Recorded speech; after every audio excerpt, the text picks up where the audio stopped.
Uh, yeah. So, Chris Brazzell, a guy who was expected to challenge for a wide receiver role on this team, a significant one. Again, a rookie, you don't draft. He was drafted, not a free agent guy, not a Jalen Coker. Jalen Coker worked his way into his big deal, and it could still happen with somebody else. But they drafted him, and so as he tears up his left knee at training camp, we're talking 8 weeks. So 8 weeks puts him out of commission until October at the earliest, based on, again, if you have special healing powers. That's the one thing a lot of folks don't realize, and I have had friends who have had tears in their knees and surgeries. It takes a while for that stuff to recover. Some of it has to do with, obviously, having the right surgeons and the right rehab if surgical procedures are needed. But some of it also has to do with simple just kind of genetics.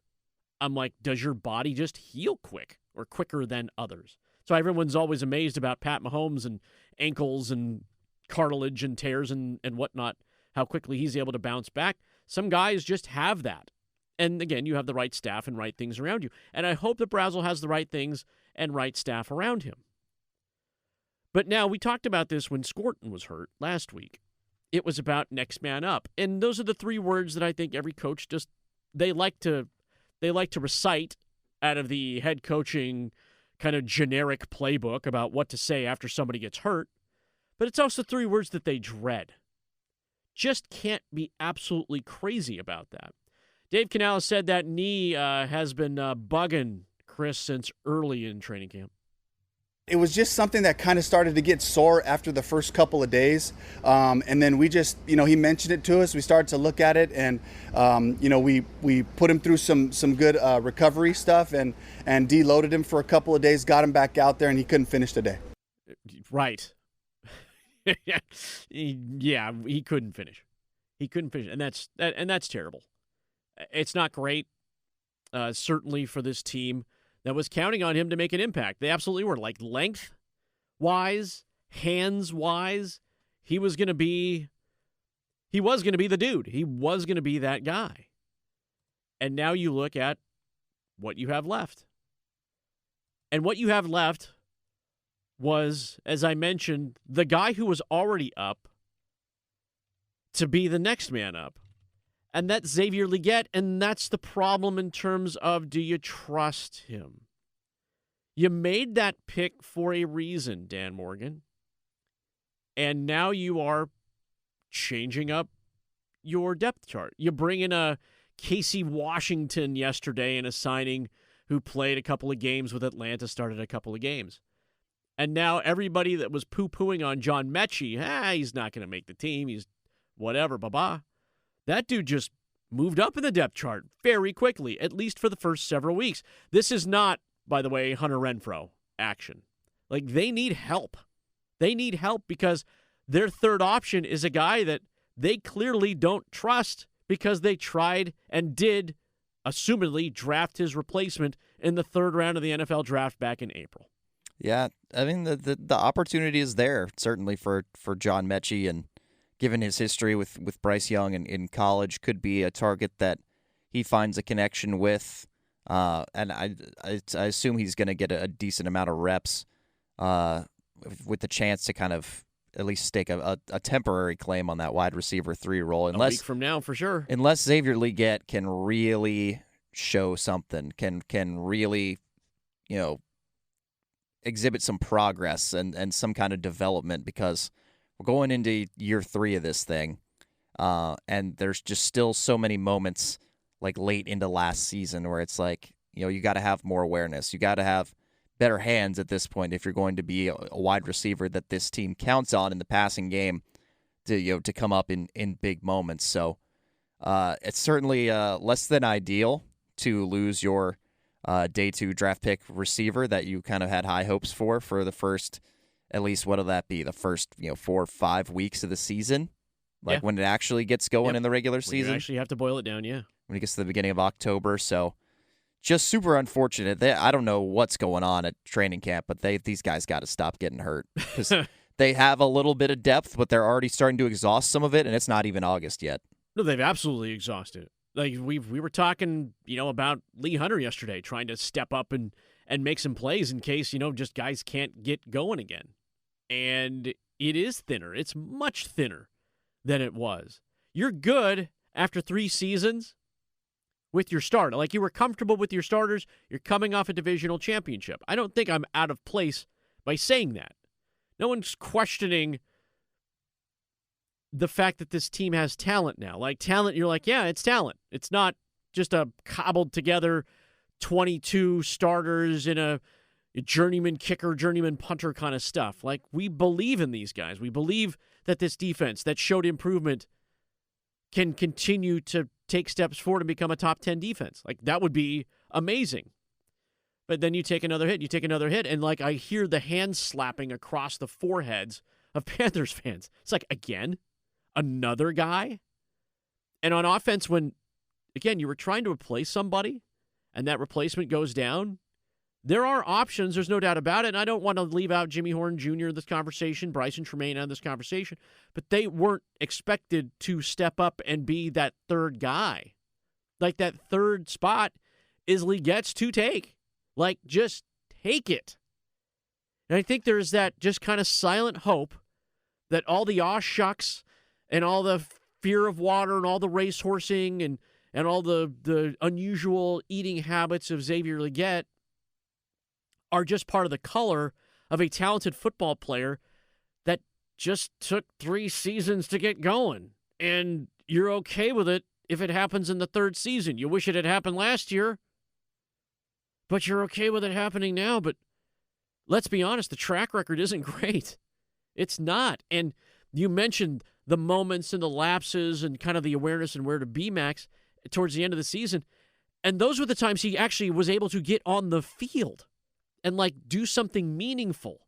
Like, how do we get the ball in his hands? Jet sweep. Come on. Screen pass behind the line of scrimmage, which every defense is staring at because they know he's barely getting on the field.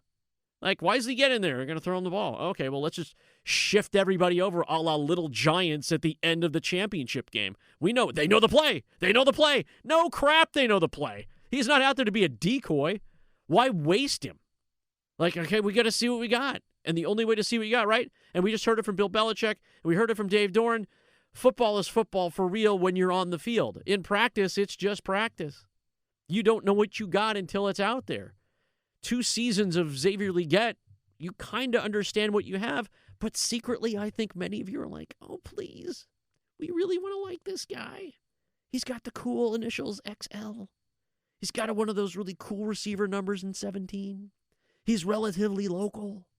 Like, we want to buy in on this. We want him to be a part of this. All this foundation. Your fingers are crossed. Like, I don't want guys to fail. But the Panthers kind of think he's already done his time. And guess what? That door opened just slightly. And for Xavier Legette's sake, he better run through that thing head first. Not worry about injury, not worry about drops, not worrying about being involved in the offense. This offense hasn't changed. That's the other thing. There's no difference here except for the personnel. It's all the same stuff.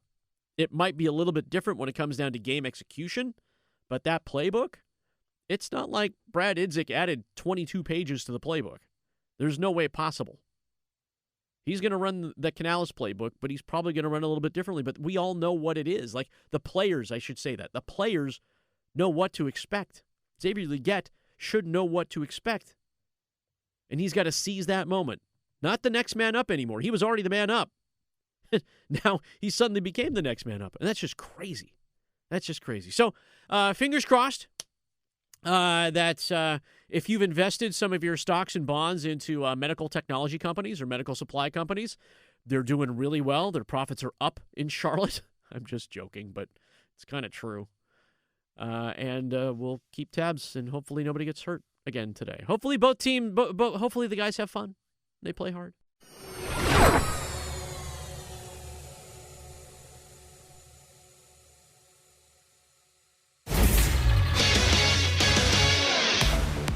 I'm Max Goren with 3 things you need to know right now from 99.9 The Fan. Rookie Carolina Panthers wide receiver Chris Brazzell II suffered a moderate LCL tear in his left knee at training camp yesterday during a 7-on-7 drill and will miss up to 8 weeks as a result. Brazzell was selected in the third round of this year's draft out of Tennessee. NC State and UNC football have each opened up fall camp, with week 0 of the college football season just 30 days away. For all the latest updates and conversation on the Wolfpack and Tar Heels, tune into the Adam Gold Show from 12 to 3 and The Drive with Tim Donnelly from 3 to 6, right here on 99.9 The Fan. The Durham Bulls split a doubleheader against the Gwinnett Stripers of the DBAP last night, and tonight they will run it back against Gwinnett for Dino Night. Bulls coverage is available on 620 AM Buzz Sports Radio, 99.9 FM HD2, and WRAL News Plus, with first pitch scheduled for 6:45 p.m. For all the latest news on your favorite teams, download the 99.9 The Fan app or visit 999thefan.com.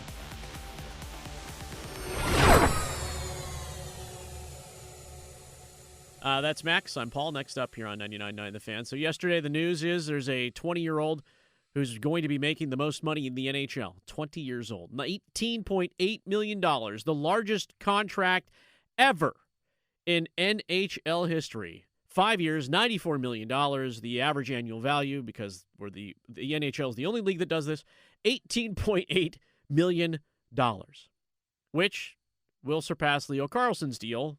The Anaheim Ducks, who is 21, he'll be making $18 million for each of the next 5 seasons. So Celebrini's contract ends, his entry-level contract ends this year. So he's not making the 18.8 this year. It's the richest contract signed, but not the richest contract in place. There's a good chance it'll probably be either Quinn Hughes or Cale Makar, because they are extension eligible and will need new contracts starting in 2027.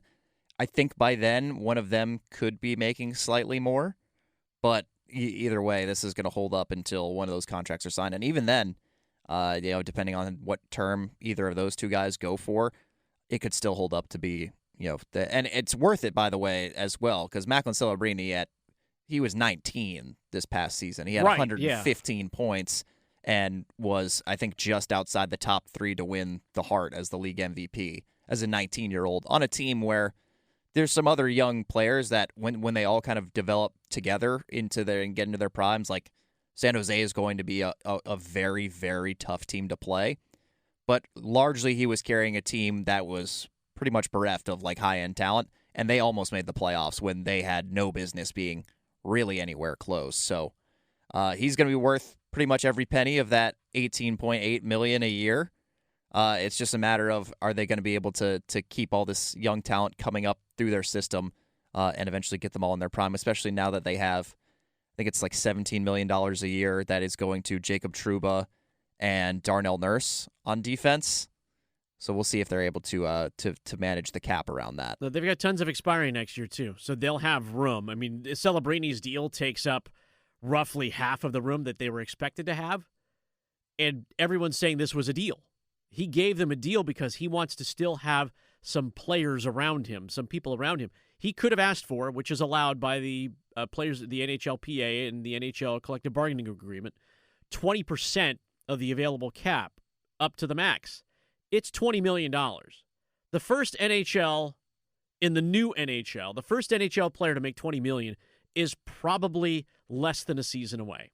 If these deals get done, I don't know if Cale Makar is worth $20 million, but someone will pay him some money. I think he is. It's That's crazy. Best defenseman in the NHL, right-handed with hit. He can score 30 goals in a season. Does he have 4 arms? The problem is for Colorado is, can they make that work within their cap situation? I think that's a lot of that. If you want to go like full, 3 steps ahead or looking at it, from a couple of years ago, I think that's a large reason why Mikko Rantanen didn't end up getting re-signed there for his ask, or even the number that he ended up signing for in Dallas for $12 million. Does Quinn Hughes get 20? I don't think Quinn Hughes will get $20 million. And there's the whole thing with Quinn Hughes is like, does he want to go to New Jersey and play with his brother? There's always been this narrative that is what he wants to do, but he also apparently loves playing in Minnesota after being traded there this past season, and they really want to get that done. I think it was Elliot Friedman who had mentioned early in the offseason that if they get that extension done, I think Quinn Hughes wants like 3 years on that, so maybe that kind of leaves the door open to go and either, again, play with his brother or go elsewhere after that runs out, but I think Quinn Hughes, if he ends up extending with Minnesota, it's going to look something like 3 by like 17 or 18. Oh, my goodness. The new NHL, right?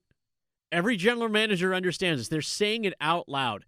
It's kind of the new NHL when it comes to players and scale. What they're worth and what the market is willing to pay and how deals have to get done. And the Hurricanes refuse to play that game, and that's why they have a very flexible cap situation and just won a Stanley Cup. Every team's going to have to pay $10 million to one player at some point as this cap goes up. Because they'll have to spend up to the limit. That you have to get up to the bottom. The good news is for like the Carolina Hurricanes, they're well off the bottom right now. They're $10 million off that bottom. But next year as the cap increases and they have the space, they will be forced to spend the money because that bottom part will rise. You don't have to spend all your money. There's no doubt about it. You don't have to take on bad contracts. We've already seen what happens when teams take on bad contracts. They're living with that stuff. Those penalties and the retention deals. And certain deals look way more attractive than others. The new economy will catch up eventually. It will catch up to every team. And I'm not just singling out the Hurricanes because it will happen. They'll have to spend up to something. I just wonder who that player is going to be at $10 million. It might not be, and most likely will not be somebody on the current roster. I thought Ronan Seeley was asking for $10 million. He didn't get it. I'm kidding. But someone else can. Some other free agent can ask for that kind of money. Just up the street, Alex Tuch got $10 million to go play for Washington. Yeah. And there's an article out this morning that says they have cup aspirations. Cup aspirations. And Jordan Kyrou, too. What cup? Like a souvenir soda? You can refill that for free after you buy it for $15 in your first. You get the first soda, you can come back and refill it, or it's like $2 on the refill. The Alex Ovechkin cup. They'll have an 8, a beer stein that's shaped in an 8, which will be absolutely impossible to clean. Metropolitan Division second place finishers cup. Love those. Those are good T-shirts, by the way. There are many people who think there are teams that did not win the Stanley Cup are out there. Edmonton Oilers won the cup back-to-back years. In some places, or in some bargain bins at least.